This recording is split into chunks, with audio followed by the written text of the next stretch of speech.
It's Monday, July 24th, 2023. Let's talk about the news. From BBC News, China youth unemployment hits high as recovery falters.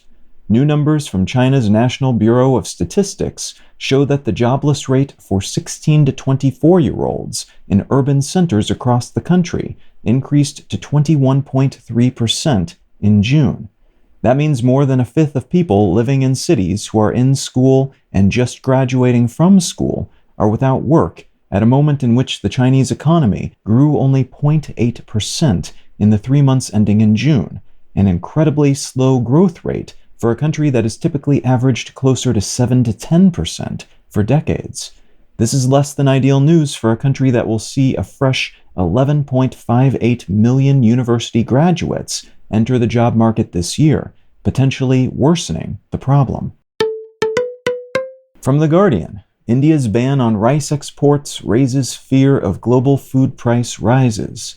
India's government has announced a ban on the export of non-basmati white rice as part of a larger effort to curb inflation and protect its economy from the impact of Russia's recent decision to halt its participation in a Ukrainian grain export agreement. This ban is also related to flooding that reduced the size of rice crops in India this year and follows a 20% duty that was applied to many rice exports last September, which was meant to reduce international demand but didn't seem to have that effect. The international sale of Indian rice has increased by 35% in 2023 so far. Russia's decision to no longer allow Ukrainian grain to be exported via the Black Sea has increased the risk of famine globally, especially in poorer nations. And governments in less food-secure countries are scrambling to ensure their locally produced food products are not being exported in high quantities, lest they accidentally cause shortages at home by selling all their food to buyers overseas.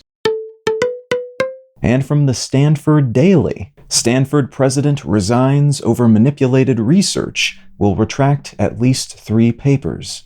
The president of Stanford University, Mark Tessier-Levine, will resign from his position effective August 31st, following a research data manipulation scandal that was uncovered and reported upon by journalists at the school's newspaper. That the president of a highly regarded school like Stanford was taken down by student journalists at the school he ran is a pretty compelling story unto itself, but the nature of Tessier-Levine's alleged misdeeds is also newsworthy, as it includes allowing, possibly encouraging, and bare minimum not catching and correcting the manipulation of data underpinning his neuroscientific research, which may have also polluted all subsequent research that built upon his work over the years. Alongside his resignation, at least 3 of his papers will be retracted. It's rare for even one paper to be retracted in this way, and more investigations into his body of work are reportedly being planned or in progress. If you're finding some value in One Sentence News, consider leaving a quick review wherever you get your podcasts and/or sharing the show with a friend. You can find out more about this show or subscribe to the email version at onesentencenews.com, and you can support this and other related projects, like the Let's Know Things and Brain Lenses podcasts at understandery.com.